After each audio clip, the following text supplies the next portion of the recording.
Last week, Russian troops continued to launch strikes on enemy facilities in rear areas. In Izmail, a massive drone raid damaged a ship repair facility, an oil depot, and a seaport. Northwest of Zhytomyr, Russian drones attacked a local oil depot. After several precision hits, a fire broke out at the facility, which was extinguished overnight. Missile attacks on enemy industrial facilities proceeded. An armored vehicle parking lot on the territory of the Kharkiv armored plant and one of the shops of the Lozva forging mechanical plant were hit. The enemy conducted combined raids on Crimea several times, using both missiles and UAVs with uncrewed boats. During the repulsion of one of the AFU attacks, airbase in Saki was hit. In the Krasnodar region, an enemy hit the Slavyanin ferry vessel in the port Kavkaz with anti-ship missiles. There were casualties among the crew. In Tuapse, while repelling a drone raid on the local oil refinery, one of the UAVs detonated on the territory of the facility. Another group of AFU drones was sent to the Morozovsk air base in Rostov region. Nearly 50 UAVs were shot down on approach, but a few survivors managed to hit a fuel depot near the runway. For the first time in a long time, Ukrainian units attempted to attack facilities deep behind Russia's lines with drones. Several drones were shot down in Ryazan and Engels, and the target of the raid was probably military airfields located in the cities. The situation in the North Ukrainian direction remains tense. Russian air defenses repelled several AFU raids, intercepting more than 20 drones in the Bryansk region. In the Slobohansky direction, fighting continues over Hlibok, where the Russian armed forces have regained their previously lost positions, having knocked the AFU out of the village. In Vovchansk, heavy counterfighting continues, with the enemy trying to dislodge Russian troops from the city, but without success. In the Kupiansk-Svatova direction, fighting is ongoing in the vicinity of Stelmakivka. The Russian armed forces have advanced in several areas.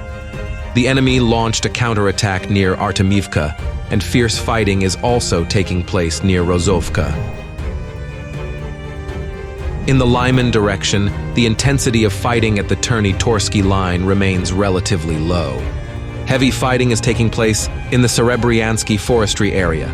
The enemy is attempting to attack despite air and artillery strikes by Russian troops. After the capture of Ivano-Darivka and Rozdolivka, there was an operational pause in the Siversk direction. The Russian troops are conducting reinforcement on the new borders, while the enemy occasionally undertakes counterattacks. In the Artemovsk direction, fighting continues in the vicinity of Chasiv Yar. Russian troops are advancing north of the city and have made a slight advance in the Kalinova area. Heavy urban fighting continues in the Oleksandro-Kalinova direction. The enemy is counterattacking near Druzhba, while Russian troops are advancing in Zalizn and Pivnichna. In New York, Russian units expanded their zone of control at the base of the city wedge. During the week, they also managed to advance in the center of the locality, on the approaches to the phenolic plant. In the Pokrovsk direction, advanced assault groups are going west of the Vovcha and Kazenyi-Torets rivers towards Pokrovsk. Vovche and Lozovatsky have come under the control of Russian troops, and fighting is taking place on the approaches to Vesele and Zhelan.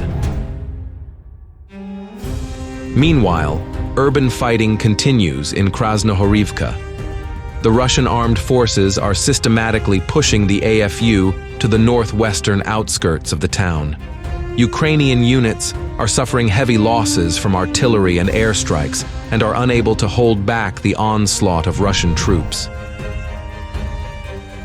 The Russian armed forces are also advancing in the area of Ikryana Gully in the South Donetsk direction.